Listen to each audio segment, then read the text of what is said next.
Hi, my name is Josue, and this is my final presentation of my final project of the Personal and Business Finance class. So first, basically, this project was divided in two parts.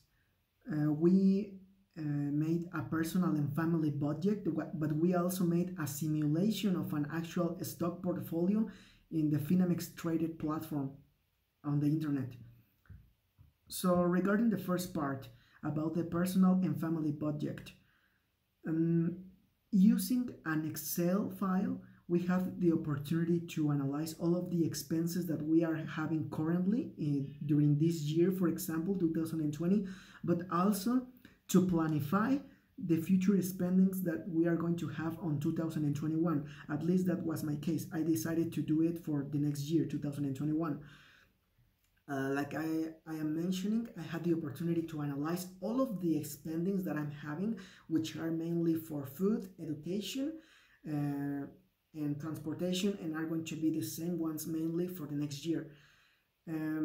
I also have the opportunity to think about the habits that I'm having currently, and I realized that actually I'm spending too much money on snacks, cookies, chips, soda, and all of that stuff.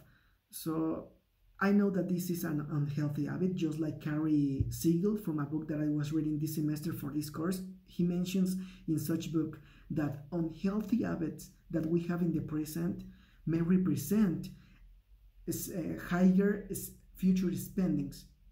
So I'm really willing to change this habit of spending too much on snacks, not only to protect my health, but also to protect my personal finance. Also, this activity of the personal and family budget allowed me to set to myself some goals for the short, mid, and long term. For example, for the mid term, on the next year, in 2021, I'm planning on participating in a research program in the University of California in San Diego. So in order to do so, I think it's really convenient that I plan the spendings that I'm going to have.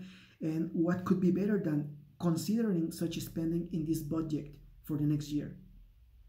Now, about the second part of the project, the Finamex portfolio. It was actually a very interesting part. Maybe it was the part that I enjoyed the most, since I spent almost a month watching the behavior of the stocks that I acquired. So in order to do so, I made some research to determine which companies were the most convenient for acquiring their stocks. For example, I choose Amazon, Apple, Microsoft, and some Mexican companies as well. For example, Bimbo, or companies that participate here in Mexico, such as America Móvil.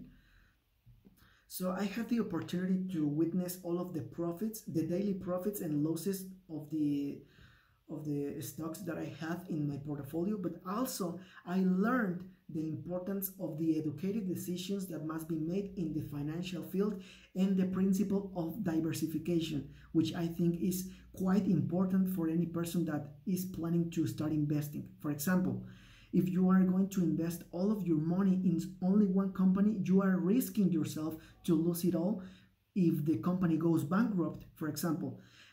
On the other hand, if you spend your money in different companies, the fact that one of them goes bankrupt won't affect you very much, because such loss is going to be compensated by the gains or the profits that you make with the other companies. So that was basically what I did in this final project. I have to say that I enjoyed it a lot, and I'm really willing to share this knowledge with my family and my friends.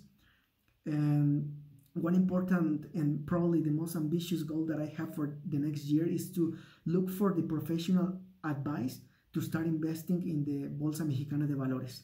Thank you.